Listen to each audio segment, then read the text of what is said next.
This is a Film Stories original podcast. Love this podcast? Support this show through the Acast supporter feature. It's up to you how much you give, and there's no regular commitment. Just hit the link in the show description to support now. Hey, it's Mark Maron from WTF here to let you know that this podcast is brought to you by Progressive Insurance. And I'm sure the reason you're listening to this podcast right now is because you chose it.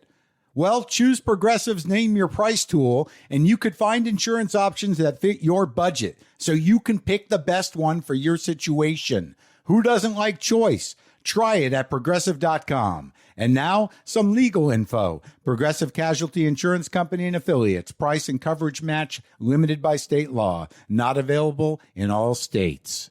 My dad works in B2B marketing. He came by my school for career day and said he was a big ROAS man. Then he told everyone how much he loved calculating his return on ad spend. My friends still laugh at me to this day. Not everyone gets B2B, but with LinkedIn, you'll be able to reach people who do. Get a $100 credit on your next ad campaign. Go to linkedin.com/results to claim your credit. That's linkedin.com/results. Terms and conditions apply. LinkedIn, the place to be, to be. Cue the fireplace and your favorite fall movie. There's nothing better than a cozy evening at home with a glass of First Leaf wine. First Leaf is a personalized wine club that delivers right to your door. Sounds magical, right? They get to know your favorite tasting notes, which varietals you enjoy, and whether you prefer sweet or dry wines. So in every shipment, you get bottles tailored to your unique palate. Go to tryfirstleaf.com/fall to get your first 6 wines for just $44.95 with free shipping.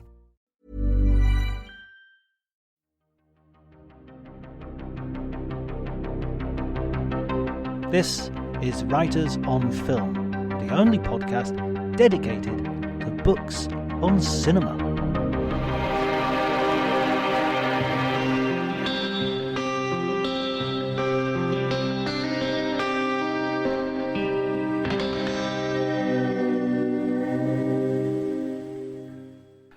Hello everybody, my name is John Bleasdale. I'm a writer and film critic, and today I'm going to be doing something a little bit unusual because I don't have a guest for this week, and I'm heading out to a film festival in Norway.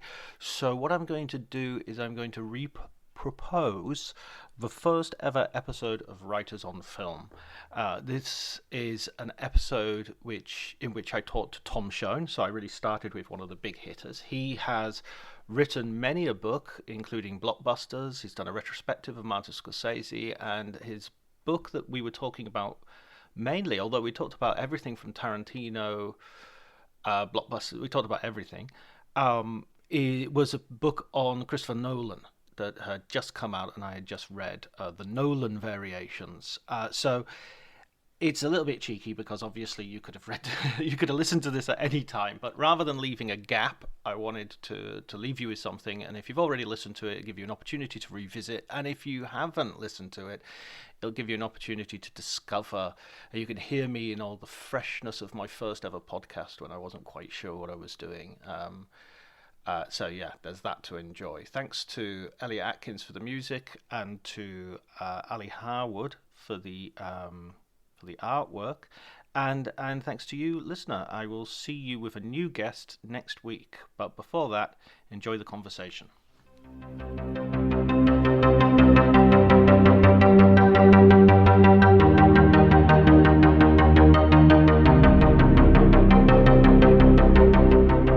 Yeah, really, and I'm a huge fan of just reading film books.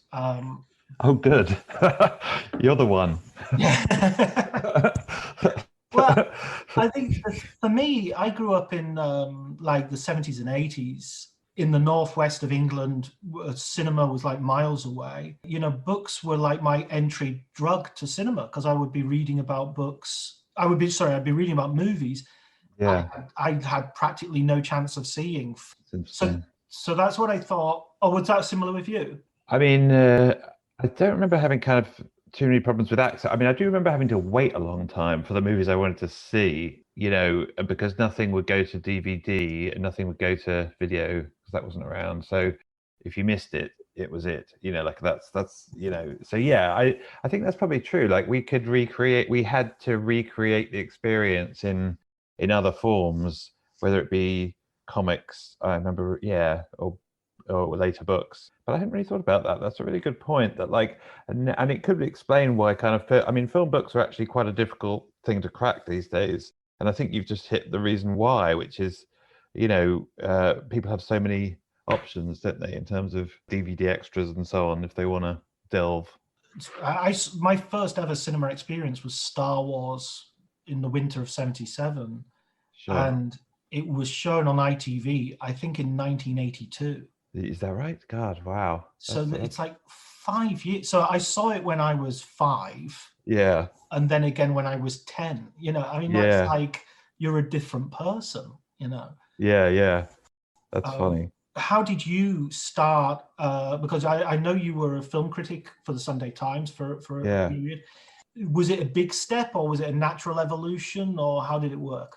Like a lot of kind of good things, I was kind of forced into it in a state of absolute desperation and anxiety. Like I mean, I really only turned to books because journalism turned out to be such a sort of rickety boat. I mean, I came out to New York to work for a magazine called Talk magazine, which was run by Tina Brown. And when that magazine probably folded about 2 years after I'd moved. And so I definitely had the sense of jumping out of the sort of Titanic and into the sea. And in that environment that I was in at that time, it was actually made more sense for me to try and pitch a book idea than it did to sort of penetrate American journalism. But I had very few contacts, but I did have contacts in sort of publishing. So that's kind of what forced me to. I wouldn't have done it if I hadn't had that kind of that capsizing moment with with magazines going under in the early 2000s and finding I really needed like a sort of lifeboat. So that was kind of really how I ended up doing the first book that I did, which is weird that it would turn out to be more a safer environment than journalism. What about in terms of you approaching film and writing? How did you initially get into that, even prior to the first book? Let me see. I mean, I kind of wrote my first film review when I was at university. I think it was a Robin Williams movie, Good Morning Vietnam. And then when I left, I started writing for like a small startup magazine that, called The Modern Review, which was sort of all about popular culture that Julie Birchall ran. And that had a very small, it was like a, small magazine that was made for peanuts. And, but it sort of happened to catch the attention of Fleet Street at that time. And, editors got very interested in it. So it was a good sort of platform. And so then it was from there to the Sunday Times. And then I think I'd started reviewing movies for them in '96. I mean, it was sort of a different era then. I mean, the internet was barely up and running. I mean, it was, but I think I remember, the first time that you kind of sent your copy down the internet. There's a strange kind of dial-up kind of, connection that you had in those days. And you had to turn the handle together. And what I didn't really know was that the journalism at that point, I mean, it really just seemed like it did seem like remarkably easy to make a living. I mean, I can remember leaving university and thinking, the outside world seems like a very scary place, and I'm not sure I'm going to find somewhere to employ me.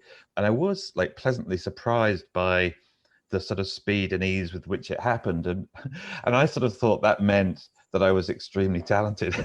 And now, looking back, I actually realized it's not that at all. What it was journalism was in a state of kind of engorgement, like it was about as big as it was ever going to be, and it was heading for the edge of a cliff. So it had lots of sort of money. I remember editors were sort of driving around in kind of Golf GTIs, and it was, but it was heading for the edge of the cliff because the internet was just about to sort of take out its knees. So we had no idea.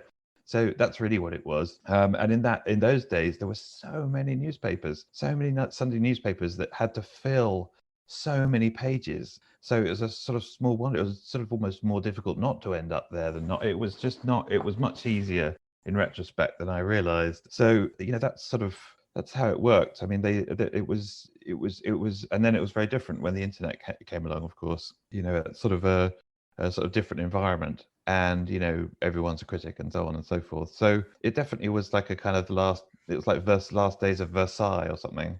or the first class cabin in on the Titanic, perhaps. Yeah, right.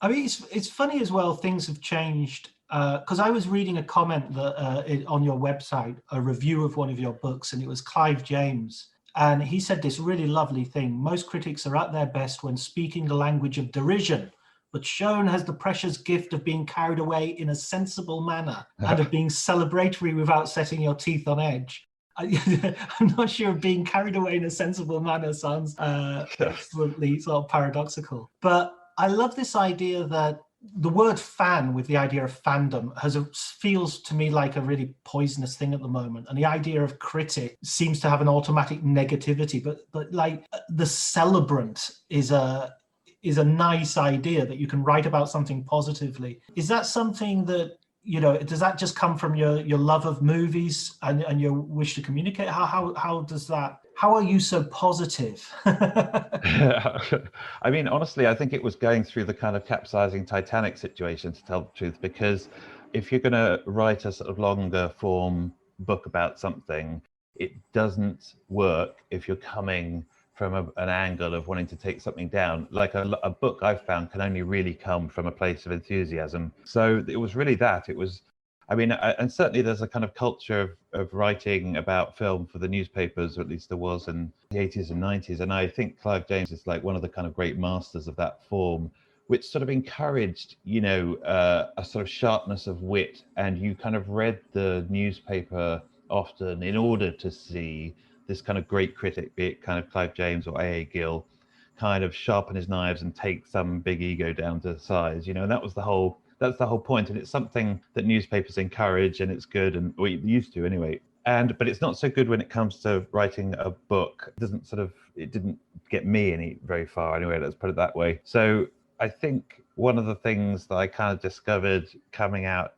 to America and having journalism capsize and sort of casting around for things to kind of write about is that you just go back to your enthusiasms. And for me, at least, the first book I wrote was kind of about the, blockbuster, summer blockbuster. And so that was literally just going back to when I was 7 or 8 and seeing Star Wars for the first time and trying to kind of recapture that enthusiasm. So it was there was an autobiographical element. There's a real sort of nostalgia about that period from a lot of people who weren't actually there at the time. But I go back to those blockbusters that you mentioned in your book. I mean, Jaws and I mean, Jaws I saw on the television, but Star Wars and Ghostbusters. I remember Ghostbusters being at a screening in Barrow-in-Furness that was absolutely packed, and people were dancing. It was like, it was like somebody had told me about the Blackboard Jungle and, people dancing to Rock Around the Clock during the title sequence.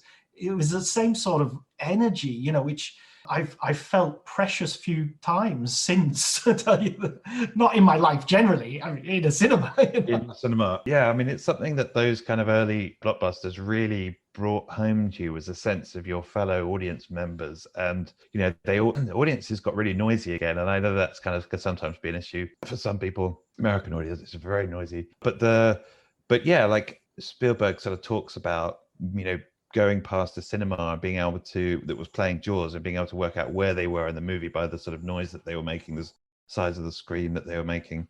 And the same thing with Star Wars. I mean, people just came out of that movie just jubilant, like popcorn was going through the air. And like, there was this sense in which what we found, like in those years, was like a sense of togetherness as an audience. Like in the 70s, I was trying to remember, like, large crowds generally didn't really signify anything very good. Like if you were in a large crowd in the 70s, it probably meant you were either unemployed and in a queue to get unemployment benefit, or maybe you were protesting the Vietnam War, or you were, it generally, we didn't come together for kind of good things. We came together for kind of but then suddenly we could all come together and kind of watch these movies en masse. And there was a sort of real thrill of like being part of a jubilant mass. I'm sure, sort of football has the same sort of thing, but it's like, but again, with football, I mean, I think that kind of turned that turned a corner too, didn't it? Where the sort of the violence dropped away during the same period. So yeah, it was definitely, there was and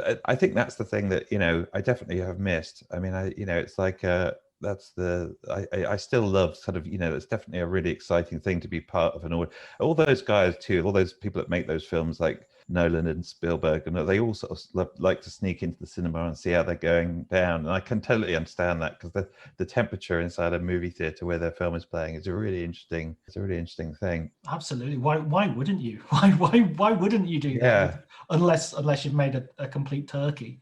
Yeah, I know. Yeah, exactly. And you can kind of go and find out things about your film, because I think when a film like meets its audience, it changes slightly, like it becomes a different creature, and things about it are revealed, like the famous example being they didn't know that you're going to need a bigger boat was a big laugh line, and they didn't realize that was a joke until it met the audience, and then suddenly they laughed to relieve the tension of the previous scene, and then boom, they had a moment. And it's funny, like how many of those films, like I'll Be Back as well, in the Terminator movies, they didn't know that was going to be a big line, and then it met the audience, and the audience made it a line. So there's this definitely kind of interactive quality with the audiences, and those big movies, they kind of make them different films sometimes. Yeah, absolutely. There's so many films as well that I've gone to see completely cold, and the energy of the dawning realization as you're in the movie theater. Hang on a minute, this is a masterpiece. I'm watching a masterpiece right now. I mean, you sort of went after blockbusters, you went and sort of started choosing people to sort of do retrospectives on and do sort of single filmmaker studies. How did you, were those like commercial considerations, this will sell, or are these the names of your sort of pantheon of filmmakers? Yeah, I mean, I'm just trying to remember, actually. I mean, I hadn't really thought about it. I mean, one of the things that happened in film publishing sort of changed a little, and those coffee table books, I remember in the sort of first decade or second decade, they began to become slightly more, they big more interesting things. I can remember when they were kind of looked down on a little, because it was mostly sort of pictures, and the text that went with them was often very adulatory. And there's a difference, between, you can celebrate, but I think there was something a little bit, when I can remember when I sort of read them, they were just a little too sort of hagiographic. It was like all the kind of bad, the bad movies a film director had made were kind of, you could barely tell from reading these things. It was just all about the kind of the awards that they collected, and you're like, oh, okay. So, but then I think that started to change, and I honestly, I think that the one that caught my eye was the Wes Anderson book by I never know how to pronounce his name, but Matt Zoller Seitz, who's this kind of very good American critic, and he really pulled out all the stops on that Wes Anderson book. I mean, he had the collaboration of Anderson, which helped, but it looked great, but the text was also great, and so they suddenly became a little bit more attractive to do. And as sort of people tried to work out what kind of books people wanted to read, they became a more attractive option. So in those cases, you're often, because they're so picture heavy, you're definitely heading for the kind of the real, household names. That's maybe the one limiting thing about that bit of the market, is because they're expensive to produce. You really are kind of looking at kind of, Woody Allen and Clint Eastwood and all the kind of those sort of big names. And so maybe that's the sort of the sort of limitation a little bit, is kind of, would they want to do Fincher? I mean, you would hope that they will want to do someone like Fincher, but I can imagine that also being a kind of, weirdly a bit of an uphill, struggle, pitching that, because the things that I think as a genre, they really like the actor directors, because then you've got the kind of the fame of the acting career too. But yeah, I mean, they're obviously Scorsese and and Tarantino, they're sort of big auteur brand names, so they works for them too. When you choose a filmmaker like that, does it change the way you look at them after you've written the book? I mean, you must be watching the films multiple times with a sort of intensity that might be you might not have done in the past. Has it changed your view of any of those filmmakers in a way that drastically, or?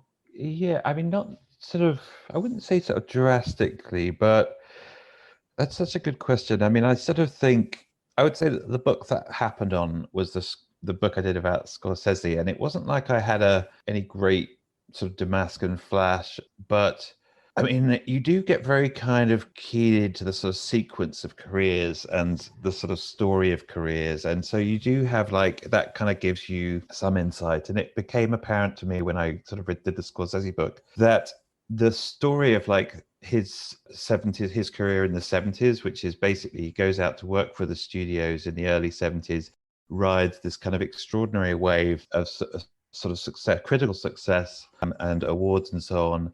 And then as that era begins to kind of crash and burn at the end, so does he with New York, New York, and he moves back to New York at the end of that period. I think it was like just before he made Raging Bull. And it hadn't occurred to me like just how important a kind of almost a physiological act, that thing that was in kind of Scorsese's career, like the experience of riding high and then gradually it sort of slipping away, and then this kind of, you know, cataclysmic kind of coming down to earth. And it sort of, as I looked again and again at that story, I was like, oh, that's Goodfellas. That's the story of Goodfellas.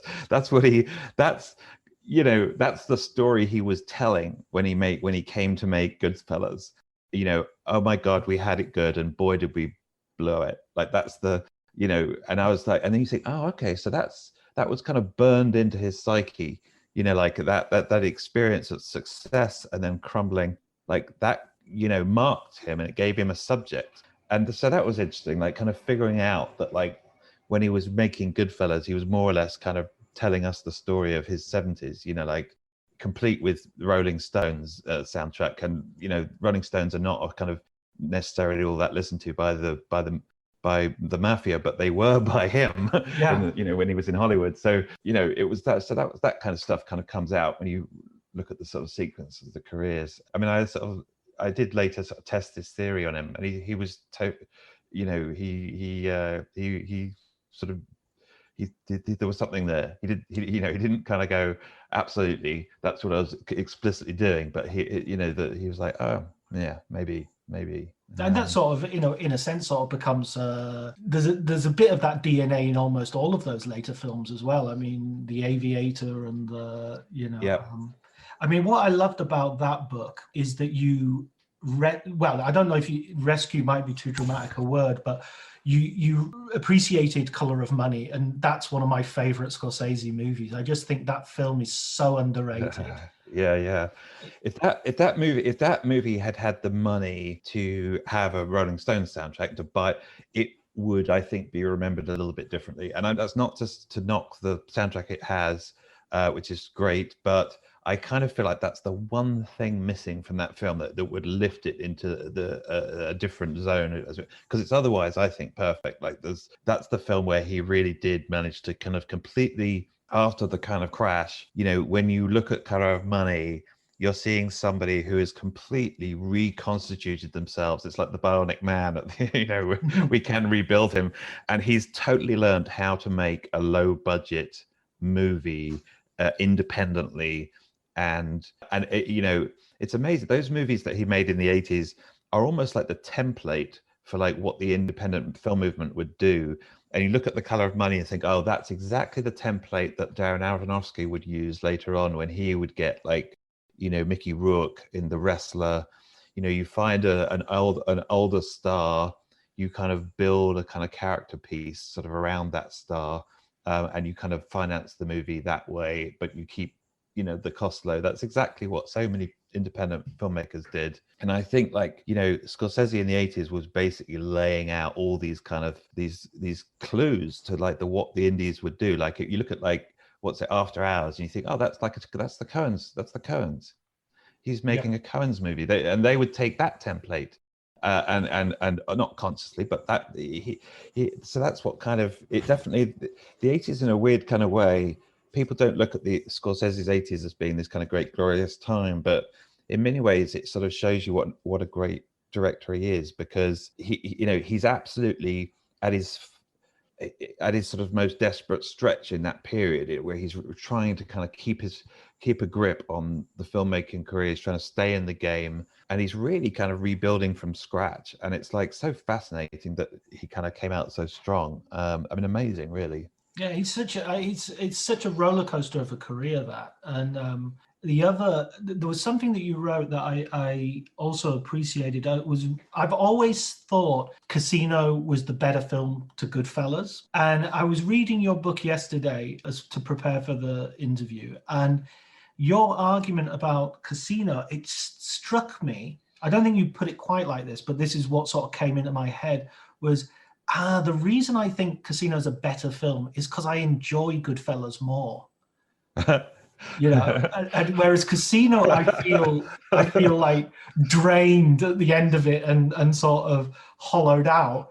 And so the Catholic in me thinks that must be a better experience. That must be a more moral experience. You know? That's such an interesting reaction. I mean, that's all of us have felt that to some degree or another. Like, I'm enjoying this film too much for it to be a classic.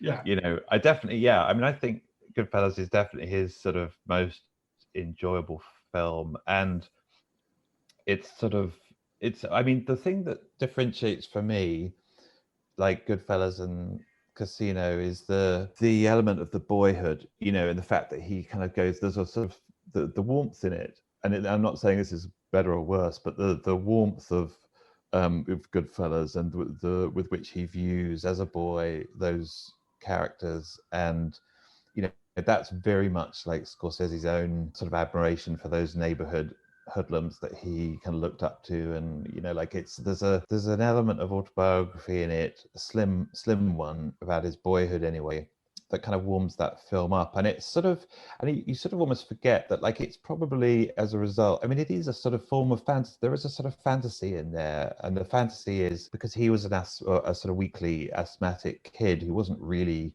at all tough, I mean, on the street. And there's this sort of dream of kind of being accepted by much more violent men and accepted into their ranks. And I think it's one that obviously a lot of people, myself included, share. Yeah.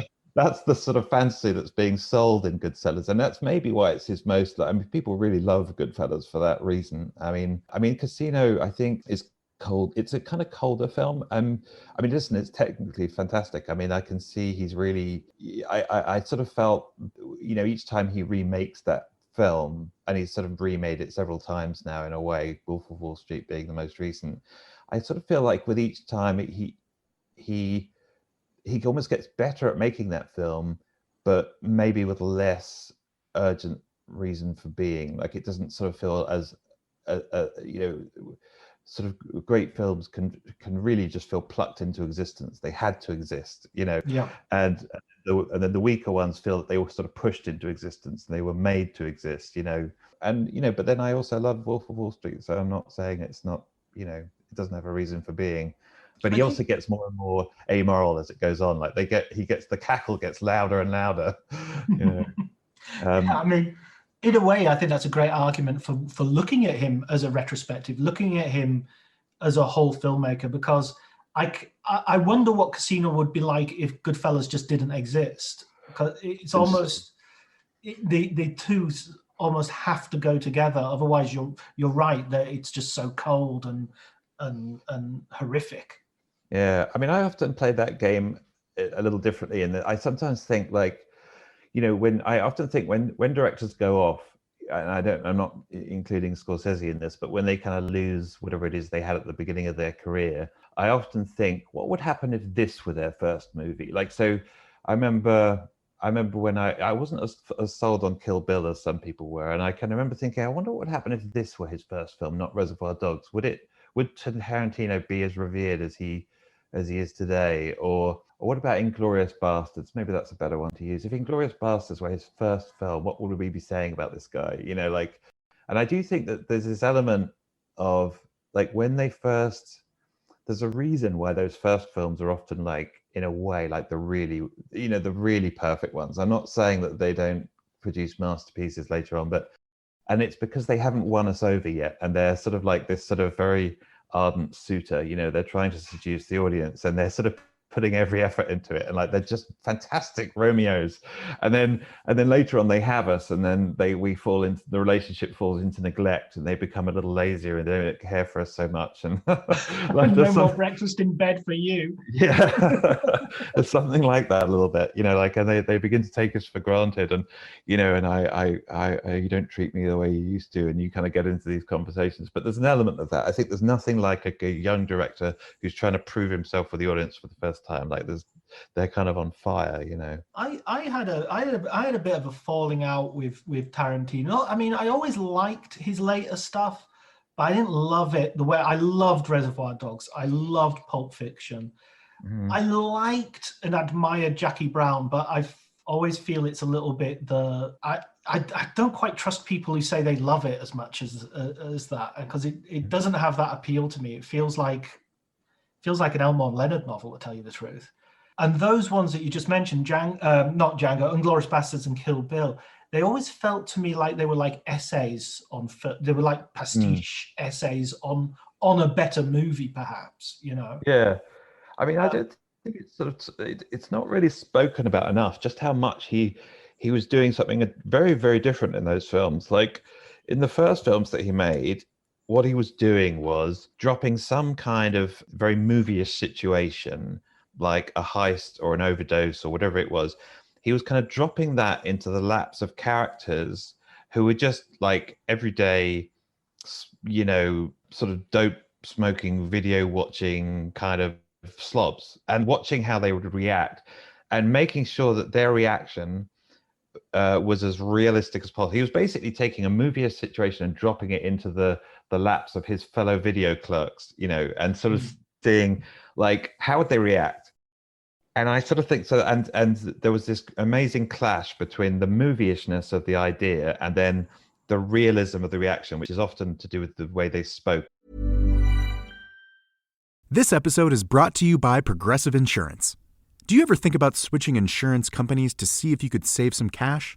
Progressive makes it easy to see if you could save when you bundle your home and auto policies. Try it at Progressive.com. Progressive Casualty Insurance Company and Affiliates. Potential savings will vary, not available in all states.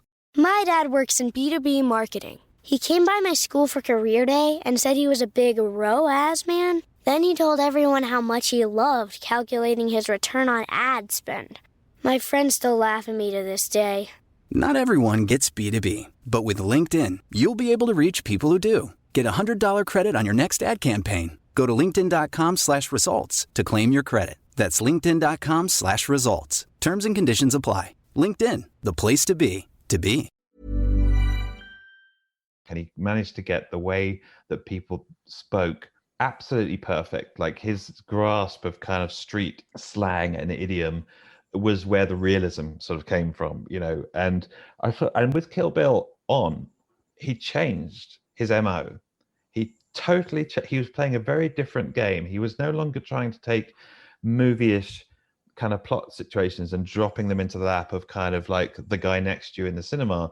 He was taking movie situations and sort of dealing with them in a kind of movie-ish way. That we were totally in the movie universe. Like there was no attempt to kind of anchor it or get comedy from contrasting it with the sort of the slang of everyday life. And you notice, I really noticed it in the way that everybody suddenly started speaking in this extremely ornate way. Everybody suddenly sounds like a fop, an 18th century fop, like discoursing for like 4 paragraphs, you know, and you're like, wow, what happened to the guy that was writing such sort of street smart dialogue? He's just gone, you know.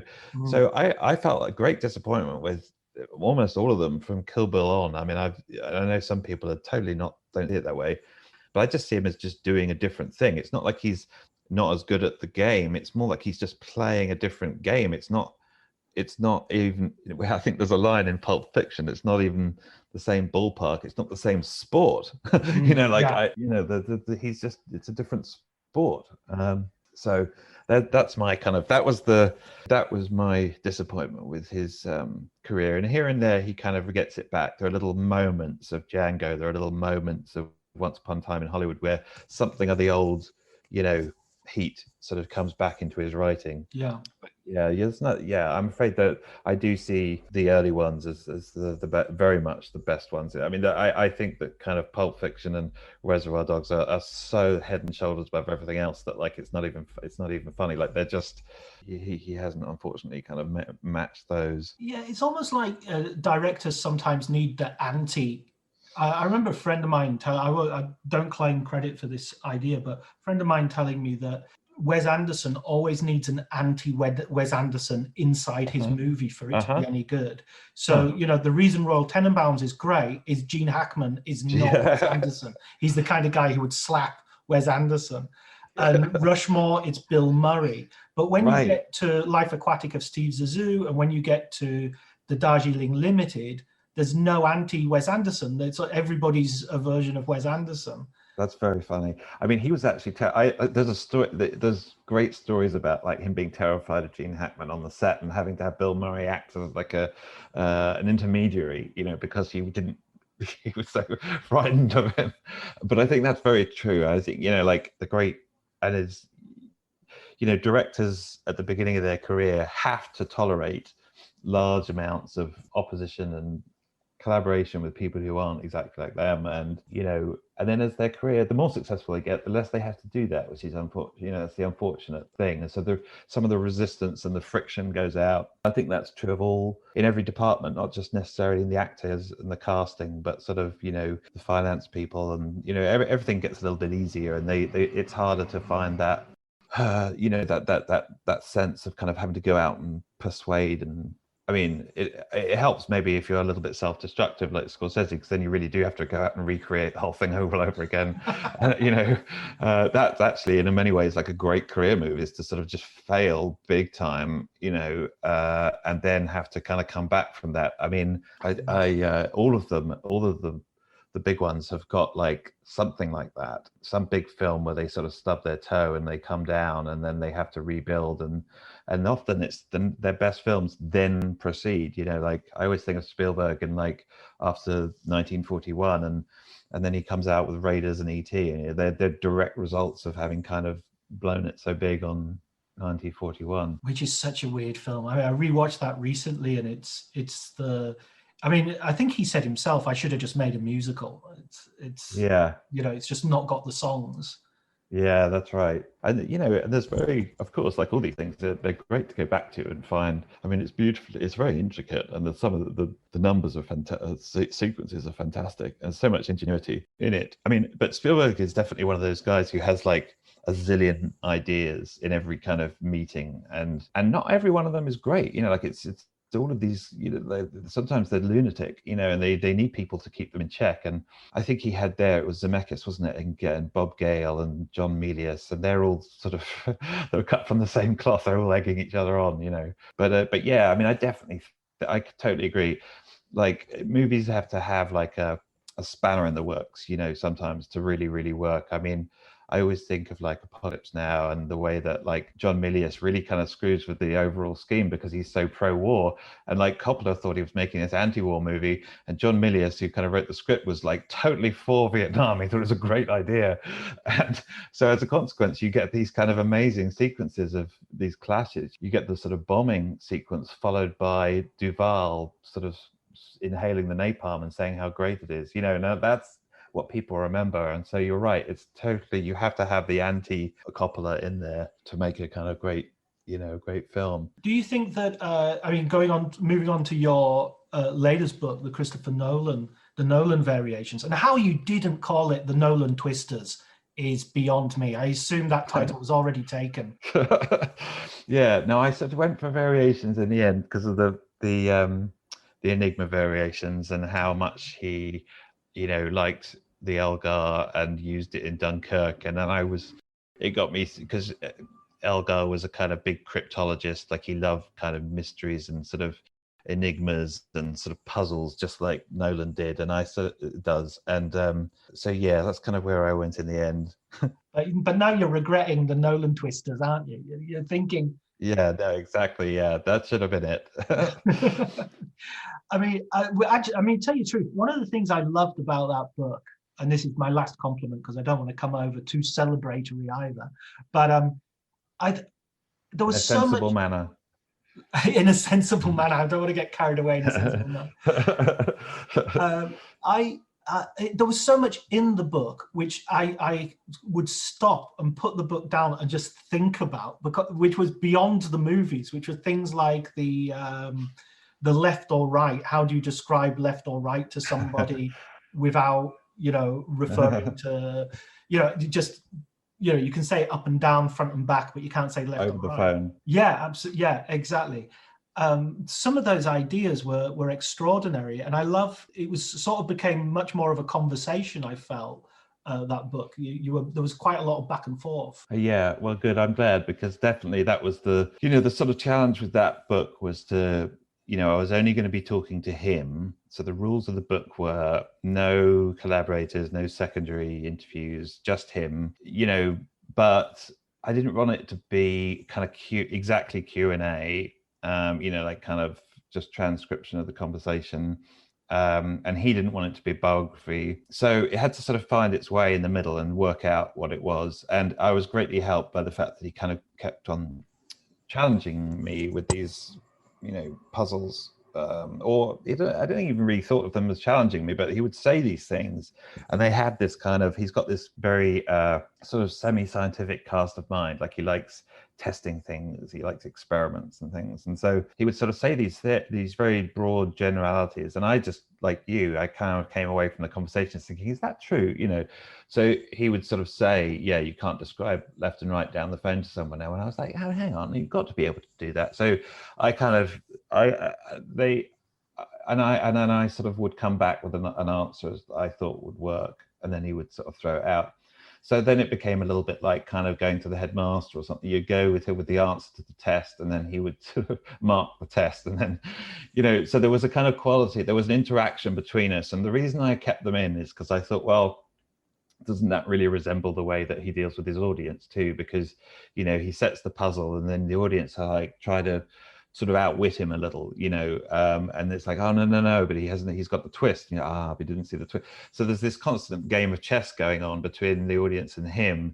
And so because my conversations with him sort of seemed to play out in that way, I kind of thought, well, I'll keep them in then, because I'll put that in, because that'll get the flavor of the films a little bit. Otherwise I probably wouldn't have done it, because it might have seemed a little bit sort of weird and self-indulgent, but like it definitely felt like you were kind of like I was living a Nolan film, and I was like, oh, okay, that's the way to do that's good to put in then. But yeah, he was very competitive too. I would sort of come up with things, and I would say, I thought I'd solved it at least 3 times, and he would say no because of X, and I would go, and I really thought that in some instances that the test kept on changing, like I thought I had solved it, and then he would say, yeah, but you didn't do it by doing, and also do this. And then I thought, well, you're changing the test a little bit. Okay.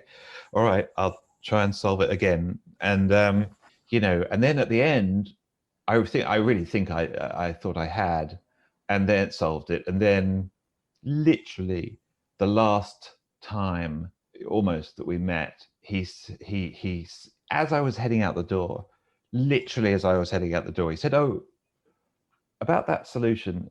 And then he just demolished my answer. And I literally did. I looked at him and I thought, I hate you right now, because you've totally how much do you want to win this? Because I really thought I had solved it. I was very resentful at him for kind of demolishing the answer, and but that was why, again, I kind of kept it in. I was like, well, isn't that that's just a good ending for the book, because that's often how the films end too, with just coming out the cinema, just kind of going, God, what happened? Yeah.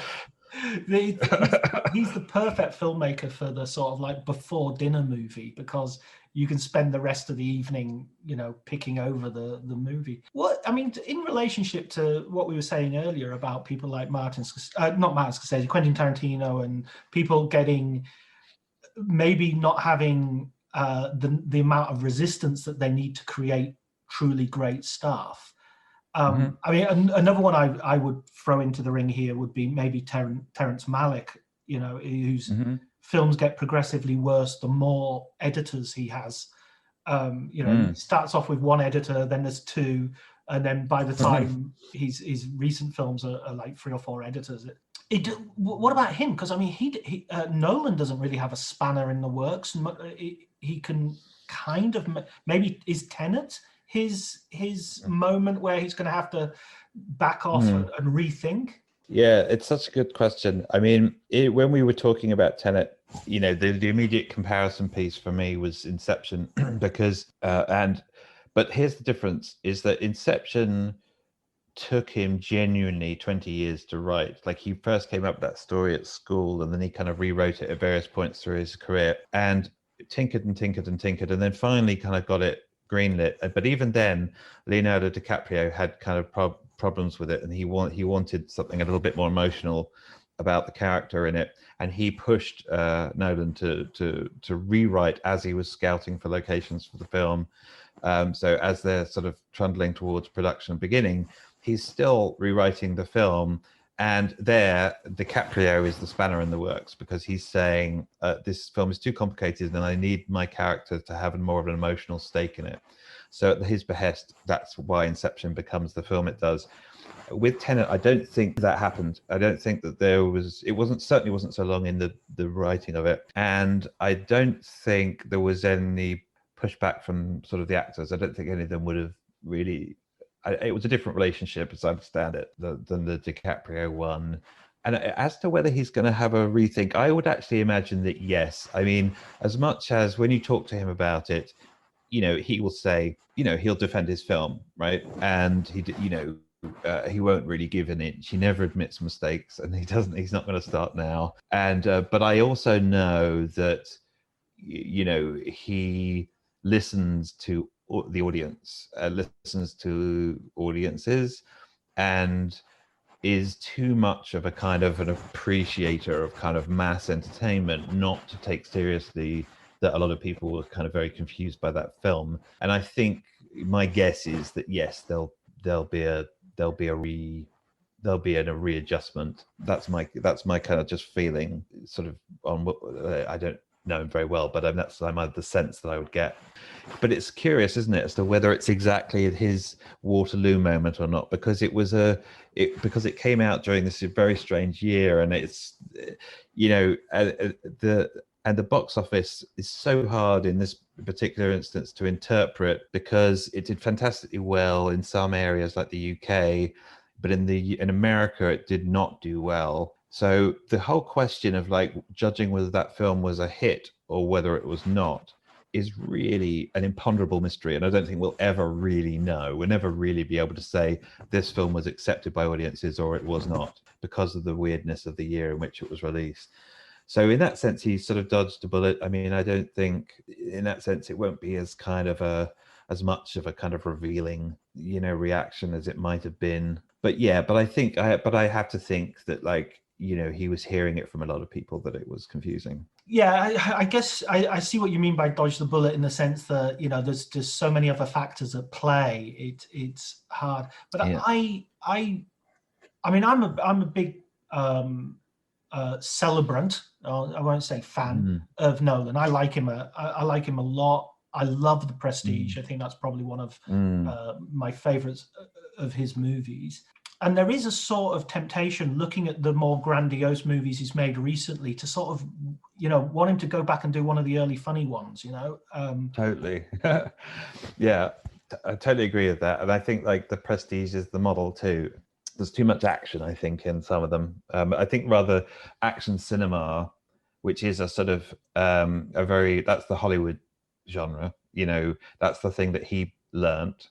And from Insomnia, Batman Begins, Dark Knight, or you can see him mastering sort of all the elements of the kind of, the Hollywood sort of toolkit, as it were. But I think there's too much action in Tenet, to be honest. I could easily see that as a smaller film, and maybe it should have been a smaller film and more intimate sense of sort of betrayal and so on. But but I agree. I think that I think that the things need to be scaled down a little, and I think The Prestige is definitely the model.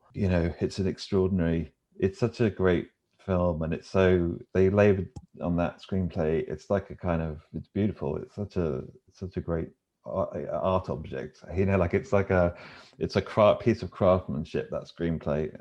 I mean, I've watched that film 100 times. Well, not 100 times.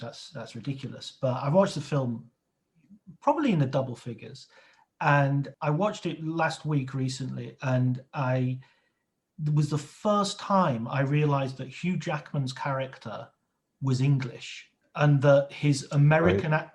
him acting American was the whole, that was his act. So when they go and see the Chinaman and they say him pretending to be, that's this is where the trick happens.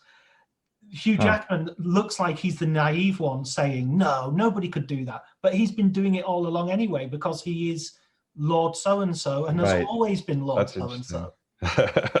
That's interesting. And that's the first time I realized it. And I've seen it hundreds of times. Yeah. And when he goes to America, Christian Bale writes in the diary he's given him, maybe you'll stay in America, maybe you'll stay in your homeland. So it's actually not a bad strategy. You've got him out of England. Why bother coming back to England? You've got nothing. But of course, it's not his homeland. His homeland is England. So it's just got these tendrils that go everywhere. That's interesting. I hadn't you picked up on something I hadn't kind of considered, that, you've got the England, America contrast and clash that was in fact so much a kind of part of his kind of growing up. And I hadn't sort of thought about it in those terms, but it's there. And it shows you that there's, when those films really work, there's just layers and layers and layers to them, and that's the thing that I definitely respond to in his work, is the sense in which, you're entering into a world, and that world is sort of defined really by just the sort of the feeling that these layers go on forever, that you can't reach the body. It's, at the end of the Truman Show, he bumps up against the edge of his world. You definitely don't get that in a Nolan film when they're working. You always feel like that world is just kind of infinite, and that's the sort of thrill of them. They're sort of these magic boxes, they last a certain amount of time. They're contained in sort of time and space, but you enter into them and you kind of feel that you could spend your entire life in it, whereas some people do, they love them so much. I mean, but it's definitely born of the quality, his obsession. People get obsessed about his films because he's obsessed with them.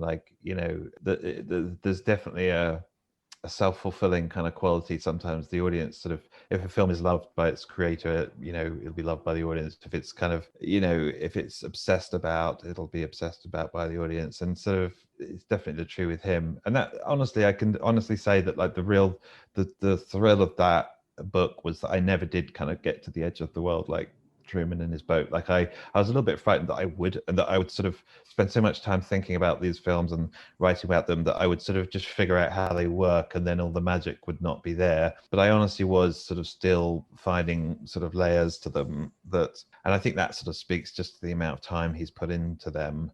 No matter how much sort of time I sort of spent watching them, he'd spent more time making them, thinking about them. So, it's sort of like but you constantly think you can.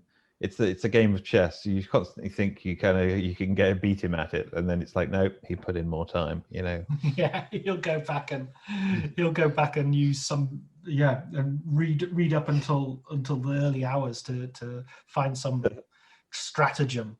What's your next project then? What have you got, something already outlined or that you can tell us about? Yeah, I mean, I'm sort of at the moment, I'm sort of working on something. I haven't yet. It's with another filmmaker, and I probably shouldn't say anything yet because it hasn't yet been signed anything.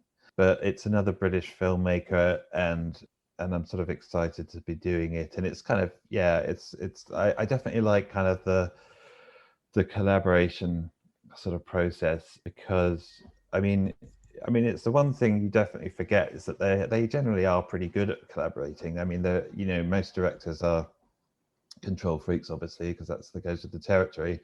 But they also they have to kind of collaborate. And so, and Nolan, who many people have as this kind of Kubrickian sort of chilly, controlling sort of mind, but he too was really good and helpful collaborator who helps open things up rather than sort of shut things down. So and he would give great notes on things. That's basically, I just want to kind of so working now with somebody else, and it's sort of again it's really exciting to sort of have that back and forth. Yeah, no, I mean, just the thing it reminds me is that they're all kind of film goers, first.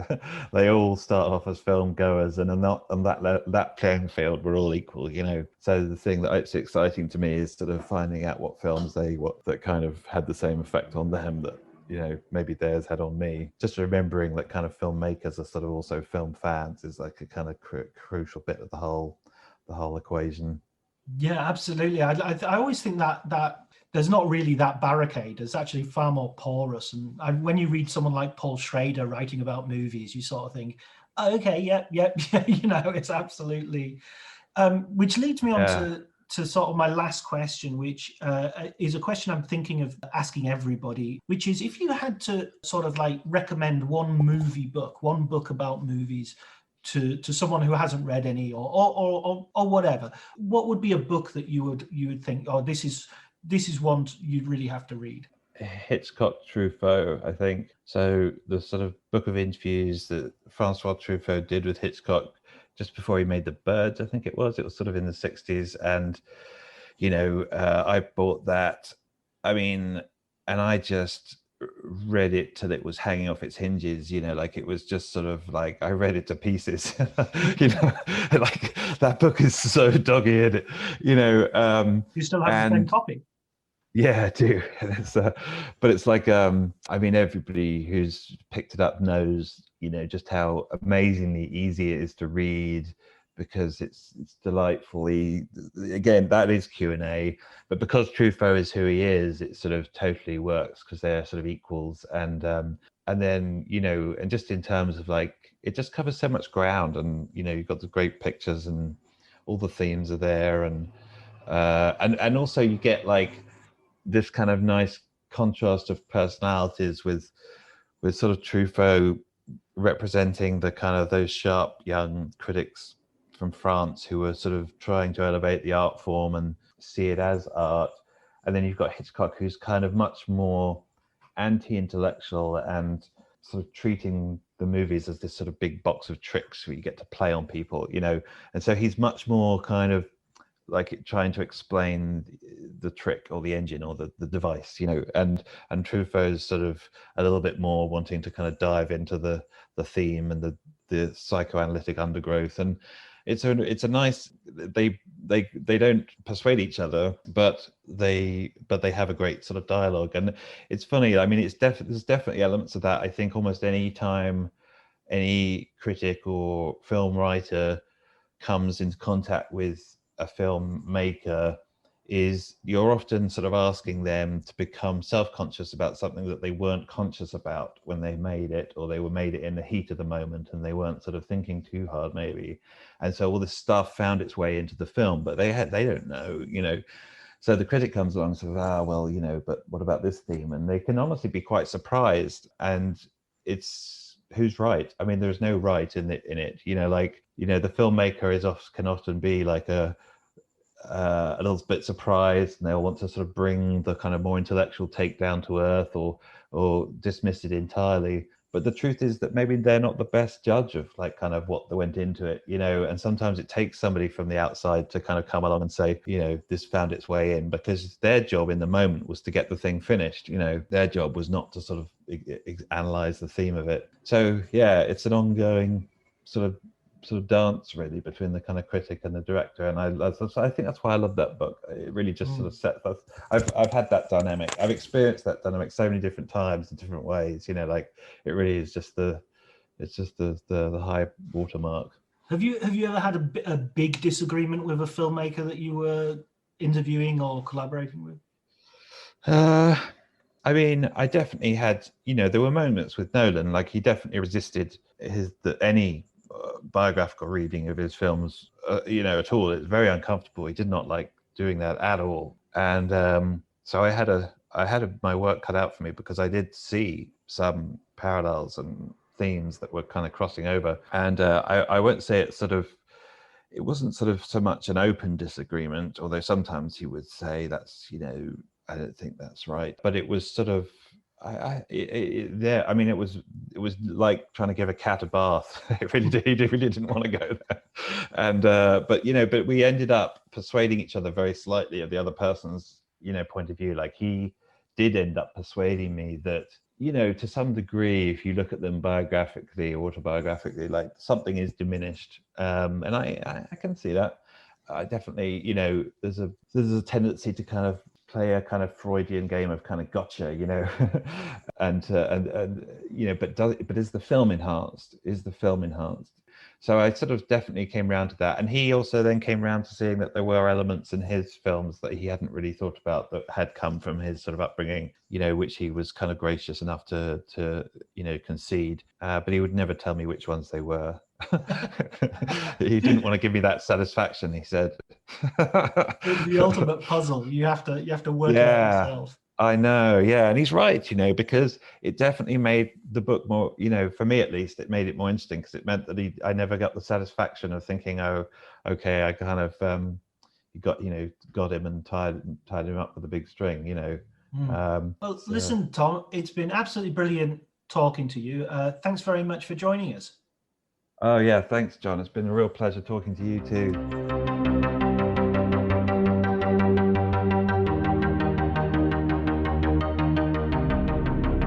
That was the first Writers on Film podcast. I really enjoyed that. It was a great conversation with Tom Shone. I hope you enjoyed it as well. Please go out and buy his books. They're fantastic. Thanks also to Elliot Atkins for the music, and Ali Harwood, who's provided us with some artwork to publicise the site. You can follow me at Dr. John T on Twitter, and you can visit my website, johnbleasdale.com, for more information about the podcast and my writings in general.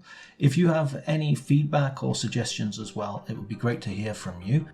This is all a bit of an experiment and a learning process for me, I must admit, but I certainly have enjoyed it so far, and I hope you have too.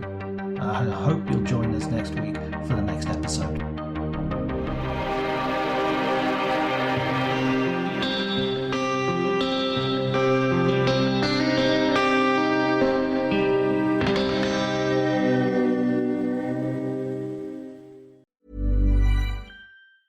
As the days get shorter and the nights chillier, it's tough to keep up your fall workout routine.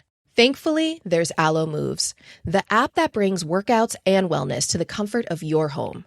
Join alomoves.com with code ACAST for a 30-day free trial and 20% off an annual membership. From yoga and Pilates to sound baths and meditations, Alo Moves has it all, with classes made to fit every schedule. Find your perfect wellness routine anytime and anywhere with code ACAST at alomoves.com.